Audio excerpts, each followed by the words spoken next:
ആധുനിക ചികിത്സയ്ക്കെതിരായിരുന്നു. അലോപ്പതി എന്ന് നമ്മൾ വിളിക്കുന്ന മോഡേൺ മെഡിസിനോട് പൊതുവിലെതിരായിരുന്നു അദ്ദേഹം. ആധുനികതയുടെ മിക്കവാറും എല്ലാ ഉപാധികളോടും അദ്ദേഹം എതിരായിരുന്നു. പക്ഷേ ഗാന്ധിക്ക് അപ്പൻഡിക്സ് വന്ന സമയത്ത് അദ്ദേഹം അലോപ്പതി സർജറിക്ക് വിധേയനാവുകയും ചെയ്തു. പ്രകൃതി ചികിത്സയ്ക്ക് അദ്ദേഹം പോയില്ല, അദ്ദേഹം അപ്പൻഡിക്സിന് വിധേയനായി.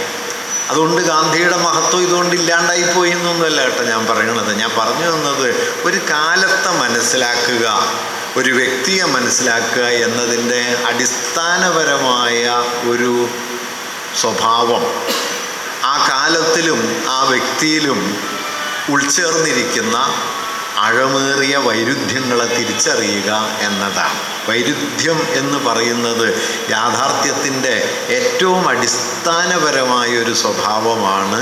ആ സ്വഭാവത്തെ നമ്മുടെ മുമ്പിലേക്ക് കൂടുതൽ കൊണ്ടുവന്ന് ഒരുപക്ഷെ സുനിശ്ചിതമെന്നും ഭദ്രമെന്നും വ്യവസ്ഥാപിതമെന്നും ഒക്കെ നമ്മൾ കരുതുന്ന ലോകയാഥാർത്ഥ്യത്തെക്കുറിച്ച് കുറെ കൂടി സങ്കീർണമായ ഒരു ബോധ്യം നമുക്ക് ഉളവാക്കി തരുന്നു എന്നതാണ് ഒരുപക്ഷെ കലയുടെ മൗലികമായ പ്രാധാന്യം. കല നമുക്ക് തരുന്ന തിരിച്ചറിവ് എന്താണെന്ന് ചോദിച്ചാൽ ഇതിനകത്ത് ഇങ്ങനെ ഒരു പ്രശ്നമുണ്ട് എന്ന് നമ്മളോട് പറയുന്നു. ഇപ്പോൾ നമ്മുടെ കാലത്തെ വലിയ നോവലിസ്റ്റായ ഒരാളാണ് മിലൻ കുന്ദേര എന്ന് പറയുന്ന എഴുത്തുകാരൻ. ഈ കാലത്തെ ഏറ്റവും വലിയ നോവലിസ്റ്റുകളിൽ ഒരാളാണ് അദ്ദേഹം. വളരെ മനോഹരമായി നോവലിനെ കുറിച്ച് പറയുന്ന ഒരു വാചകം ഏതാണ്ട് ഇങ്ങനെയാണ്. അദ്ദേഹം പറയുന്നത്, the stupidity of the people comes from having an answer to every question. ആളുകൾ വിഡ്ഢിത്തത്തിലേക്ക് എത്തുന്നത്, അല്ലെങ്കിൽ ആളുകളുടെ വിഡ്ഢിത്തം ഉടലെടുക്കുന്നത് എല്ലാ ചോദ്യങ്ങൾക്കും ഉത്തരമുണ്ട് എന്നതിൽ നിന്നാണ്. അടുത്തവരെ അദ്ദേഹം പറയുന്നത്, the wisdom of the novel comes from having a question for everything. നോവലിൻ്റെ മഹത്വം എന്ന് പറയുന്നത് എല്ലാറ്റിനോടും അതിനൊരു ചോദ്യമുണ്ട് എന്നതാണ്. കലയുടെ മൗലികമായൊരു സവിശേഷത എന്ന് പറയുന്നത്, അല്ലെങ്കിൽ യാഥാർത്ഥ്യത്തിൻ്റെ അടിസ്ഥാന പ്രകൃതം എന്ന് പറയുന്നത്, നമ്മൾ അതേക്കുറിച്ചുണ്ടാക്കിയ ധാരണകളെ ലംഘിക്കുന്ന ഏതെങ്കിലും ചില അംശങ്ങൾ അതിനുള്ളിലുണ്ടാകും എന്നതാണ്. അതുകൂടി ചേർന്നിട്ടാണ് യാഥാർത്ഥ്യം വരിക. അതല്ലാതെ നമ്മൾ പുറമെ അതിനെക്കുറിച്ച് കെട്ടിപ്പൊക്കുന്ന സൈദ്ധാന്തികമായ വിശദീകരണങ്ങൾ കൊണ്ടോ സങ്കല്പനപരമായ ക്രമീകരണങ്ങൾ കൊണ്ടോ യാഥാർത്ഥ്യം പൂർത്തിയാകില്ല. അതുകൊണ്ട് യാഥാർത്ഥ്യത്തെക്കുറിച്ചുള്ള നമ്മുടെ ധാരണയിലെ അപൂർണതയെ, അതിലെ പരിമിതിയെ, അല്ലെങ്കിൽ അതിലെ വെളിച്ചം കടക്കാത്ത അറകളെ തുറക്കുന്നു എന്നുള്ളിടത്താണ് കല മൗലികമായി പ്രധാനമാകുന്നത്. ആ നിലയിലാണ് കല യാഥാർത്ഥ്യത്തിൻ്റെ ആവിഷ്കാരമാകുന്നത്.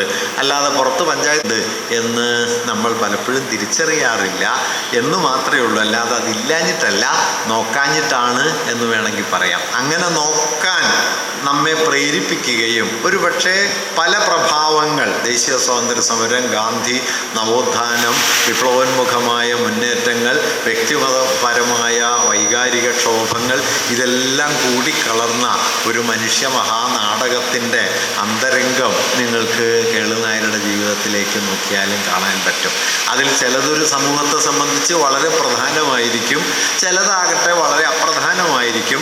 സാമൂഹികമായി അപ്രധാനമായിരിക്കുമ്പോഴും ആ ഘടകം അയാളുടെ ജീവിതത്തിൽ പക്ഷെ വളരെ നിർണായകമായിരിക്കും എന്നതാണ് ഒരു വസ്തുത. അതുകൊണ്ട് സാമൂഹികമായി പരിഗണിക്കപ്പെടുന്ന ഘടകങ്ങൾ എന്ന പോലെ സാമൂഹികമായ അപ്രധാനമായ ഘടകങ്ങളും നമ്മൾ ആരെയാണോ പഠിക്കുന്നത് അതിൽ ചിലപ്പോൾ ആഴത്തിൽ ഇടപെട്ടേക്കാം എന്നതാണ് ഈ യാഥാർത്ഥ്യത്തെക്കുറിച്ചുള്ള ധാരണയിൽ നമ്മൾ വച്ച് പുലർത്തേണ്ടുന്ന ഒരടിസ്ഥാന വീക്ഷണം. ഇതാണ് കേസരി സൂചിപ്പിക്കാൻ ശ്രമിച്ചൊരു കാര്യം. ഒരാളുടെ അന്തരാത്മാവിലേക്ക് ചുഴിഞ്ഞു നോക്കൂ, ഒരു കാലത്തിൻ്റെ മുഴുവൻ കലക്കങ്ങളും നിങ്ങൾക്ക് കാണാൻ കഴിയും. അങ്ങനെ ഒരു കാലത്തിൻ്റെ കലക്കങ്ങളെ, ഏതെങ്കിലും ഒരു കാലസന്ധി വൈരുദ്ധ്യങ്ങളൊന്നുമില്ലാത്ത എല്ലാം തികഞ്ഞ കാലമല്ല. നമുക്ക് അങ്ങനെ ഒരു തെറ്റിദ്ധാരണ പലപ്പോഴും ഉണ്ടാവാറുണ്ട്. പഴയ കാലമൊക്കെ വളരെ നല്ലതായിരുന്നു എന്ന് നമ്മൾ പലപ്പോഴും വെറുതെ ആദർശാത്മകമായി പറയാറുണ്ട്.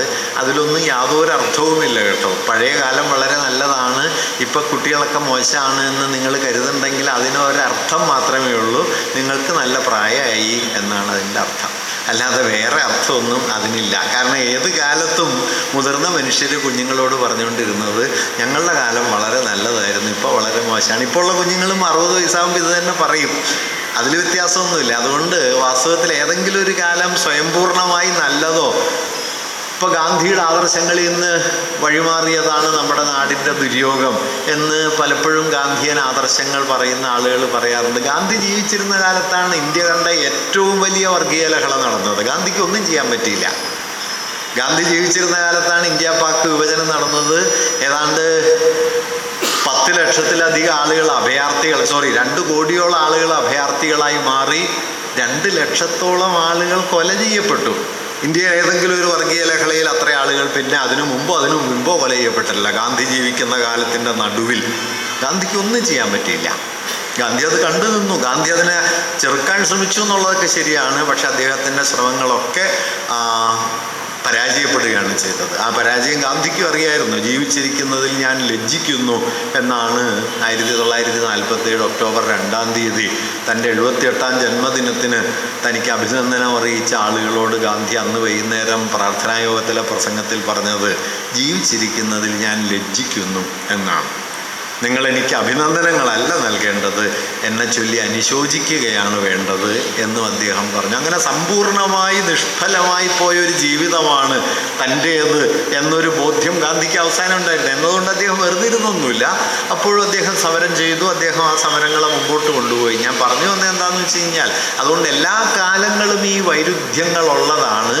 ആ വൈരുദ്ധ്യങ്ങളെ നമുക്ക് ആഴത്തിൽ തെളിയിച്ചു തരുന്ന ചില ജീവിതങ്ങൾ ഓരോ ഘട്ടത്തിലും ഉയർന്നു വരും. അതെല്ലാ ജീവിതങ്ങളും നമുക്ക് അതുപോലെ ഈ വൈരുദ്ധ്യങ്ങളെ മുഴുവൻ തെളിയിച്ചു തരില്ല. കാരണം നമ്മിൽ തന്നെ പ്രവർത്തനക്ഷമമായ ബലങ്ങളെ ഉൾക്കൊള്ളാനോ അതിനെ കൂടി പ്രകാശിപ്പിക്കാനോ എല്ലാ മനുഷ്യരും തയ്യാറാവില്ല. പൊതുവിൽ ഭദ്രമായൊരു ജീവിതക്രമത്തിനകത്ത് തളഞ്ഞു നിൽക്കാനാണ് മനുഷ്യർക്ക് ഇഷ്ടം. എന്നെക്കുറിച്ചൊരു സുസ്ഥിര ധാരണ എല്ലാവർക്കും വേണമെന്ന് ഞാൻ കരുതുന്നു. ആ സുസ്ഥിര ധാരണയ്ക്ക് ഇണങ്ങുന്ന മട്ടിൽ ജീവിക്കാൻ ഞാൻ സ്വയം പരിശീലിക്കുന്നു. അങ്ങനെ ഒരു എന്നെ ഞാൻ ലോകത്തിന് മുമ്പിൽ അവതരിപ്പിക്കുകയും ചെയ്യുന്നു. അതുകൊണ്ട് എൻ്റെ ഉള്ളിലുള്ള പിളർപ്പുകളെ ഞാൻ തന്നെ നോക്കില്ല, ഞാൻ നോക്കിയിട്ട് വേണമല്ലോ ലോകത്തിനത് കാണാൻ. ലോകത്തെ കാണിക്കുകയുമില്ല. അതിൻ്റെ അർത്ഥം അതില്ല എന്നല്ല. പക്ഷെ ചില മനുഷ്യർ തൻ്റെ കാലത്തിൻ്റെ മുഴുവൻ വൈരുദ്ധ്യങ്ങൾക്കും തന്നെ അങ്ങ് വിട്ടുകൊടുക്കുകയും അയാളിലേക്ക് നോക്കുമ്പോൾ ഒരു കാലത്തിൻ്റെ മുഴുവൻ പെടച്ചിലുകളും നമുക്ക് ചിലപ്പോൾ കാണാനായിട്ട് പറ്റുകയും ചെയ്യും. അത് പല നിലയിലാണ്. ഇപ്പോൾ 19-20 നൂറ്റാണ്ടിൻ്റെ ആദ്യമാകുമ്പോഴേക്കാണ് കേരളത്തിൽ വ്യക്തികൾ രൂപപ്പെടുന്നത്. അതുവരെ ഈ സമുദായത്തിലെ പറ്റങ്ങളാണ്. അടിയാനായിട്ടും കുടിയാനായിട്ടും ജന്മിയായിട്ടും പ്രഭുവായിട്ടും ഒക്കെ ആധുനിക വ്യക്തി എന്ന സങ്കല്പം 20-ാം നൂറ്റാണ്ടോടെയാണ് രൂപപ്പെട്ടു വരുന്നത്. ആധുനിക വ്യക്തിയോട് ബന്ധപ്പെട്ടാണ് പുതിയ മൂല്യങ്ങളൊക്കെ ഉയർന്നു വരികയും പുതിയ സൗന്ദര്യ സങ്കല്പങ്ങൾ വരുന്നു, പുതിയ വികാര ഘടന രൂപപ്പെടുന്നു, ഏകഭാര്യാത്വം, ഏകഭർത്തൃത്വം മുതലായ സങ്കല്പങ്ങൾ വരുന്നു. അതെല്ലാം പുതിയ കാര്യങ്ങളാണ്. അത് അതുവരെയുള്ള ജീവിതക്രമത്തെ ആകെ മാറ്റുന്നൊരു കാര്യമാണ്. മനുഷ്യർ തമ്മിലുള്ള ബന്ധങ്ങളെക്കുറിച്ച്, വൈകാരികതയെക്കുറിച്ച്, സ്നേഹത്തെക്കുറിച്ച് ഒക്കെ പുതിയ ബോധ്യങ്ങൾ ഉടലെടുക്കുകയാണ്. ആ പുതിയ ബോധ്യങ്ങൾ പഴയതുമായി വലിയ സംഘർഷത്തിലേർപ്പെടും. ഇപ്പോൾ വിജയൻ മാഷ് എപ്പോഴും പറയുമായിരുന്നൊരു കാര്യമുണ്ട്, കേരളത്തിൽ പ്രണയം കണ്ടുപിടിച്ചത് കുമാരനാശാനാണ് എന്ന് അദ്ദേഹം പറയുമായിരുന്നു. അതിൻ്റെ അർത്ഥം എന്താണെന്ന് വെച്ച് കഴിഞ്ഞാൽ, ഏറ്റവും സ്വതന്ത്രരായ 2 വ്യക്തികൾക്കിടയിലുള്ള അനന്യമായൊരു അനുഭൂതി എന്ന നിലയിൽ പ്രണയം രൂപപ്പെടുന്നത് ഒരുപക്ഷെ സാമൂഹികമായി അത് നിലവിൽ വരുന്നതിന് മുമ്പ് അങ്ങനെ ഒന്ന് വരാനിരിക്കുന്നു എന്ന് മലയാളിയോട് ആദ്യം പറയുന്നത് ആശാൻ്റെ കവിതകളാണ് എന്ന അർത്ഥത്തിലാണ്. ഇങ്ങനെ കാലത്തെ വിളിച്ചു പറഞ്ഞുകൊണ്ട് ഇങ്ങനെ ചിലത് തെളിയുന്നുണ്ട് എന്ന് സൂചിപ്പിച്ചുകൊണ്ട് പ്രവർത്തിക്കുന്ന കലാവസ്തുക്കൾ ഉണ്ടാകാൻ ഞാൻ പറഞ്ഞു വന്നത്. അതുകൊണ്ട് ഒരാൾ അനുഭവിക്കുന്ന വികാരം എന്നത് അയാളുടെ സ്വകാര്യ വികാരമല്ല. നമ്മൾ പലപ്പോഴും വാദങ്ങളിലൊക്കെ പറയും ഞാൻ അനുഭവിച്ചതാണ്. ഞാൻ അനുഭവിച്ചു എന്നുള്ളതിൻ്റെ അർത്ഥം ഞാനായിട്ട് അനുഭവിച്ചു എന്നല്ല, ഒരു കാലം രൂപപ്പെടുത്തിയ ചില ബലങ്ങൾ നിങ്ങളെ വന്നു തൊടുന്നു. അപ്പോൾ മുമ്പില്ലാത്ത മട്ടിൽ നിങ്ങൾ ഒരു പുതിയ അനുഭവ സ്ഥാനത്ത് എത്തിപ്പെടുന്നു. അങ്ങനെ എത്തിപ്പെടുമ്പോഴും പഴയത് നിങ്ങളുടെ കൂടെ ഉണ്ടാവും. അങ്ങനെ പുതുതായി വരുന്ന ലോകബന്ധങ്ങളും പഴയ പാരമ്പര്യത്തിൻ്റെ ബലങ്ങളും ഒക്കെ തമ്മിൽ കലർന്ന് ഞാൻ ഈ നേരത്തെ പറഞ്ഞതുപോലെ ഓരോ വ്യക്തിയുടെ ജീവിതത്തെയും ഒരു പടക്കളമാക്കി മാറ്റും. ആ പടക്കളത്തെ നോക്കി കാണുമ്പോൾ നമ്മൾ ജീവിതം യാഥാർത്ഥ്യമെന്ന് പറയുന്നതിനെ കൂടുതൽ സൂക്ഷ്മമായിട്ട് മനസ്സിലാക്കാൻ നമുക്ക് കഴിയുകയും ചെയ്യും. അത്തരത്തിൽ ഒരു വലിയ വിശകലന സാധ്യതയെ ഉൾക്കൊണ്ട ഒന്നായിരുന്നു കെളുനായരുടെ ജീവിതമെന്ന് അതിനെക്കുറിച്ച് പല നിലകളിൽ മനസ്സിലാക്കിയ നിങ്ങൾക്കൊക്കെ കൂടുതൽ ശ്രദ്ധിക്കാനായിട്ട്, കൂടുതൽ അത് തിരിച്ചറിയാനായിട്ട് കഴിയും എന്നാണ് ഞാൻ കരുതുന്നത്. അതുകൊണ്ട് ഒരു വ്യക്തി എന്നതിനപ്പുറം ഞാൻ ഈ പറഞ്ഞതുപോലെ ആ കാലത്തെ വലയം ചെയ്ത നാനാതരം ബലങ്ങൾ കയറി ഇറങ്ങി മറിഞ്ഞ ഒരു അനുഭവ മണ്ഡലമായിട്ടാണ് കെളുനായരുടെ ജീവിതത്തെയും അതിൻ്റെ ഒരു ഘടകമെന്ന കെളുനായരുടെ ജീവിതത്തെ ആകമാനം നമുക്കൊരു വിദ്യാലയത്തിലേക്ക് ചുരുക്കാൻ പറ്റില്ല. അദ്ദേഹത്തിന് നാടകങ്ങളുണ്ട്, ഗാനങ്ങളുണ്ട്, അദ്ദേഹത്തിൻ്റെ വിദ്യാഭ്യാസ പ്രവർത്തനങ്ങളുണ്ട്, ഗാന്ധിയൻ ആദർശബോധമുണ്ട്, പലതുമുണ്ട്. ഇതെല്ലാം അദ്ദേഹത്തിൻ്റെ ജീവിതത്തിൻ്റെ പല പ്രകാരങ്ങളാണ്. അതിലൊരു പ്രകാരമാണ് ഇവിടെ നമുക്കിന്ന് ശതാബ്ദിയിലെത്തിയ ഈ വിദ്യാലയം. ഈ വിദ്യാലയവും ഒറ്റയ്ക്കൊരു വിദ്യാലയമല്ല എന്ന് നമുക്കറിയാം. ഗുജറാത്തിലെ ഗാന്ധി വൈസ് ചാൻസലറായി പ്രവർത്തിച്ച വിദ്യാപീഠമുണ്ട്. 1920കളിൽ ബനാറസിൽ സ്ഥാപിക്കപ്പെട്ട കാശി വിശ്വവിദ്യാലയം എന്ന സ്ഥാപനം, അതാണ് പിന്നീട് ബനാറസ് ഹിന്ദു യൂണിവേഴ്സിറ്റി ആയിട്ട് മാറിയത്. അത് പണ്ഡിറ്റ് മദനമോഹന മാളവിയാണ് അത് സ്ഥാപിച്ചത്. ആനി ബസൻ്റ് ഒക്കെ അതിൻ്റെ നേതൃത്വത്തിൽ ദീർഘകാലം ഉണ്ടായിരുന്നു. ഒരു നിലയിൽ ബനാറസിലെ വിശ്വവിദ്യാലയവും അതുപോലെ ഗാന്ധിയുടെ വിശ്വവിദ്യാപീഠവും തമ്മിൽ ദേശീയ കാലത്ത് കൊളോണിയൽ വിദ്യാഭ്യാസത്തെ പുറന്തള്ളി തദ്ദേശീയമായൊരു വിദ്യാഭ്യാസ മാതൃകയുണ്ടാക്കുന്നതിന് വേണ്ടിയാണ് ഈ വിദ്യാപീഠങ്ങളുമൊക്കെ അന്നുണ്ടായത്. അതിൻ്റെ ഭാഗമായിട്ടാണ് ഈ വിദ്യാലയവും അന്ന് നിലവിൽ വരുന്നത്. അന്നത്തെ ഈ വിദ്യാപീഠ സങ്കല്പത്തിന് അടിസ്ഥാനപരമായി 3 താല്പര്യങ്ങളുണ്ട്. ഒന്ന്, കൊളോണിയൽ വിദ്യാഭ്യാസത്തിൻ്റെ യുക്തിക്ക് പുറത്ത് സാമ്രാജ്യവിരുദ്ധമായ ദേശീയ ബോധത്തെ രൂപപ്പെടുത്തുന്ന വിദ്യാഭ്യാസം ആളുകളിൽ എത്തിക്കുക. ഇപ്പോൾ ഇവിടെ നിന്ന് കാശി വിശ്വവിദ്യാപീഠം, ഇന്നത്തെ ബനാറസ് ഹിന്ദു സർവകലാശാല നിലവിൽ വന്ന ആദ്യ വർഷങ്ങളിൽ അവിടെ പഠിക്കാൻ ഇവിടെ നിന്ന് പോകുന്ന ഒരാളാണ് കെ ദാമോദരൻ. അവിടെ പഠിച്ച ഒരാളാണ്. അവിടെ അദ്ദേഹത്തിൻ്റെ അധ്യാപകനായിട്ടുണ്ടായിരുന്ന ആളാണ് ലാൽ ബഹദൂർ ശാസ്ത്രി. അവിടെ അദ്ദേഹത്തിൻ്റെ പാഠികളായിട്ടുണ്ടായിരുന്ന ഓം പ്രകാശ് ശാസ്ത്രി എന്ന് പറയുന്ന ഉത്തർപ്രദേശിലെ ഒരു കമ്മ്യൂണിസ്റ്റ് പ്രവർത്തകനിൽ നിന്നാണ് കെ ദാമോദരൻ ആദ്യമായി കമ്മ്യൂണിസത്തെക്കുറിച്ച് മനസ്സിലാക്കുന്നതും കമ്മ്യൂണിസ്റ്റ് പാർട്ടി അംഗമാകുന്നതും. 1937 കേരളത്തിലെ ആദ്യത്തെ കമ്മ്യൂണിസ്റ്റ് ഘടകം രൂപപ്പെടുന്നതിനും മുമ്പേ കമ്മ്യൂണിസ്റ്റ് പാർട്ടി അംഗത്വം കൈവന്ന ഒരാളായിരുന്നു ദാമോദരൻ. അദ്ദേഹം തൻ്റെ ബനാറസിലെ കാശിയിലെ പഠനകാലത്ത് തന്നെ പാർട്ടി അംഗത്വത്തിലേക്ക് വന്ന ഒരാളായിരുന്നു. ഇങ്ങനെ ബനാറസിലെ വിദ്യാപീഠം, ഗുജറാത്തിൽ ഗാന്ധി വൈസ് ചാൻസലറായി പ്രവർത്തിച്ച വിദ്യാപീഠം, ഇവിടെ കെളുനായർ കൊണ്ടുവന്ന വിദ്യാലയം, ഇതിൻ്റെയൊക്കെ അടിസ്ഥാനപരമായ ആദ്യ താല്പര്യം എന്ന് പറയുന്നത് ബ്രിട്ടീഷ് വിരുദ്ധമായ, സാമ്രാജ്യവിരുദ്ധമായ, കോളനി വാഴ്ചയുടെ യുക്തികൾക്കകത്ത് നിൽക്കാത്ത, അതിനെ പ്രതിരോധിക്കുന്ന ഒരു ബദൽ വിജ്ഞാനം വികസിപ്പിക്കുക. അധ്യാപകരൊക്കെ സൗജന്യമായിട്ടാണ് പഠിപ്പിച്ചിരുന്നത്. ഇവിടുത്തെ വിദ്യാലയത്തിലും അതെ, കാശി വിശ്വവിദ്യാലയത്തിലും അതെ. ഒരു സോഷ്യൽ റെസിസ്റ്റൻസിൻ്റെ ഭാഗം എന്ന നിലയിലാണ് ആ വിദ്യാപീഠങ്ങളൊക്കെ നിലവിൽ വന്നത്.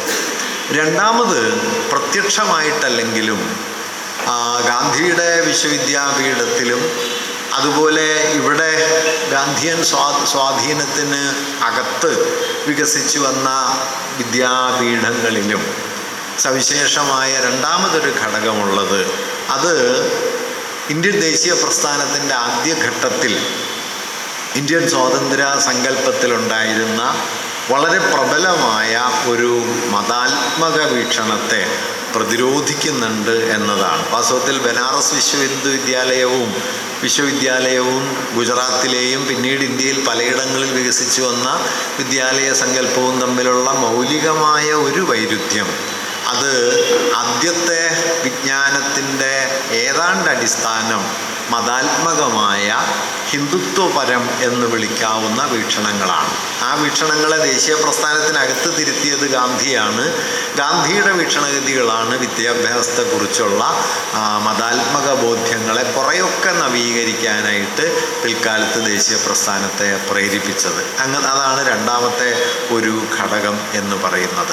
മൂന്നാമത്തേത് വിദ്യാഭ്യാസം എന്ന് പറയുന്നത് അക്കാലത്ത് മനസ്സിലാക്കപ്പെട്ടിരുന്ന, പ്രത്യേകിച്ചും 1857 സർവകലാശാലകൾ വന്നു. ആ സർവകലാശാലകൾ നിലവിൽ വന്നതിന് ശേഷം കൊളോണിയൽ വിദ്യാഭ്യാസത്തിൻ്റെ പലമാതിരിയുള്ള ആവിഷ്കാരങ്ങൾ ഉണ്ടായി.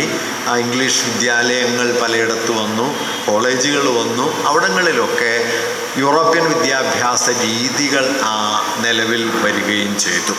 ഇങ്ങനെ യൂറോപ്യൻ വിദ്യാഭ്യാസ രീതികളോട് അടിസ്ഥാനപരമായി വിയോജിക്കുകയും അത് യൂറോപ്യൻ വിദ്യാഭ്യാസ ക്രമത്തെ നിഷേധിക്കുന്നു എന്ന നിലയ്ക്ക് മാത്രമല്ല, അതിൻ്റെ അടിസ്ഥാന യുക്തിയെ തന്നെ, എന്താണ് അറിവ് എന്ന ചോദ്യം പുതുതായി ഉന്നയിച്ചു. ഇപ്പോൾ ഇവിടുത്തെ വിദ്യാപീഠത്തിൽ തന്നെ, ഇവിടുത്തെ വിജ്ഞാനദായിനിയിൽ തന്നെ നൂൽ നൂൽക്കുക എന്ന് പറയുന്നത് വിദ്യാഭ്യാസത്തിലെ അടിസ്ഥാനപരമായ ഒരു ഉത്തരവാദിത്വമായിരുന്നു എന്ന് അതിൻ്റെ ചരിത്ര പുസ്തകങ്ങളിലൊക്കെ കാണാൻ പറ്റും.